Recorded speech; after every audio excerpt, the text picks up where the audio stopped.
Hi, I'm Richard Steele. Welcome to this special broadcast of 848 live from Elgin, Illinois. As part of our Chicago Matters Beyond Borders series on immigration, today we'll be talking with a panel of suburban officials and experts on immigration policy and law and about how immigration has impacted Chicago's suburbs. But first, we're going to take a tour of Elgin's rich immigrant history. Elgin has been a point of entry for new immigrants since the mid-1800s. I'm standing here with Mike Alft, who is a former mayor of Elgin and also a local historian who knows everything there is to know about this town. Not quite. Well, we're standing here in a spot that is very significant, and please tell us why. This is where the watch factory was located.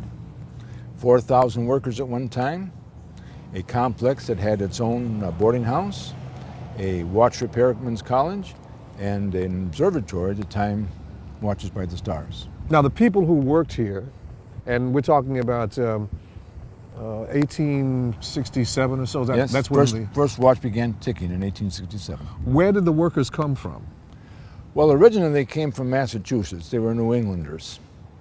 And then as the company expanded, the German immigrants came in, and so did the Scandinavians. When they were employed by the watch company, were there any issues about work at that point in terms of work conditions, or was this a pretty good place to work? Oh, this is an excellent place to work. The women wore fancy dresses, and the men always wore white shirts and vests because the work was clean.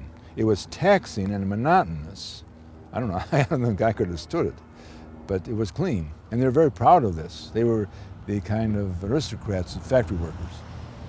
Mike, this city has a fascinating background as it relates to diversity in terms of people who first came here and all those that followed. Chronologically, let's start with the 1840s and the Germans arrived.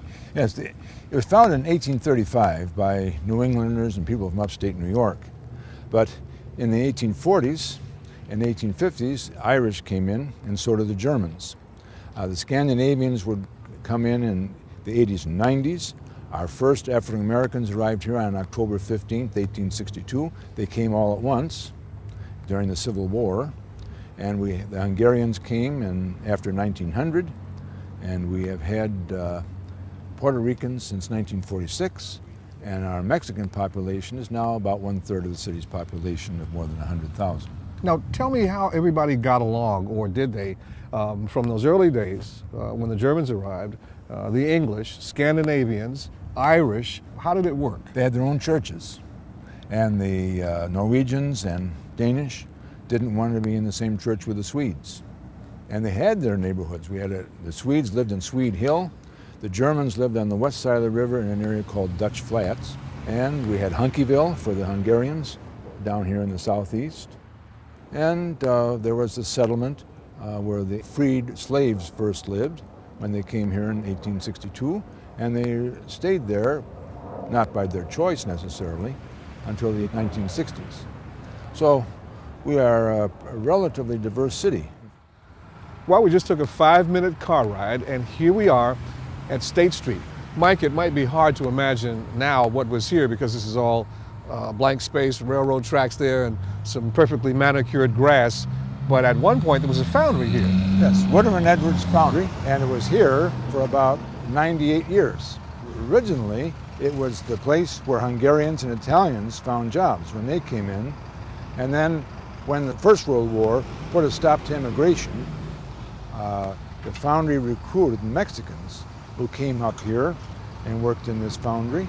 And they also lived in freight cars, which were located along the railroad tracks far off where those trees are. And during the Depression,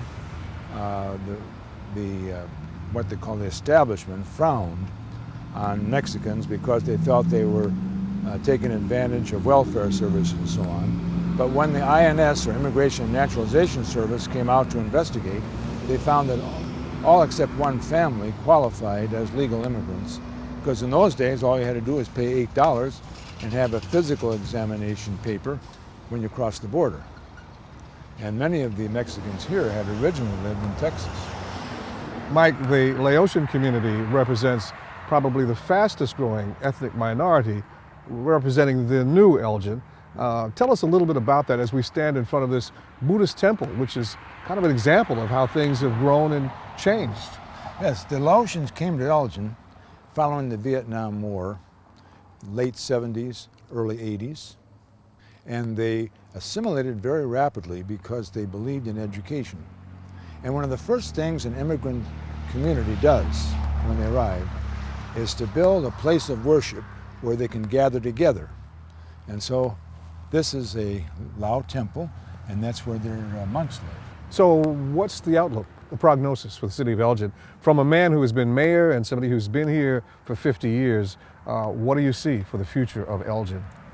Well, it's going to be a diverse community from here on out. And this is part of the fun of living in Elgin, because we have all kinds of people here. And there are many of us who enjoy a diverse environment. We have a Puerto Rican family living next door to us on the north, and a Hispanic family living next to us on the south, and there's a Lao family at the end of the block.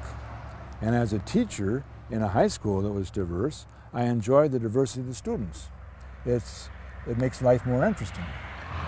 Well, Mike, Alf would like to thank you so much for giving us this tour of your city. It has a fascinating story and obviously a very interesting future ahead of it. No, glad to welcome you. We welcome everybody else. You might as well welcome you. Thank you so much.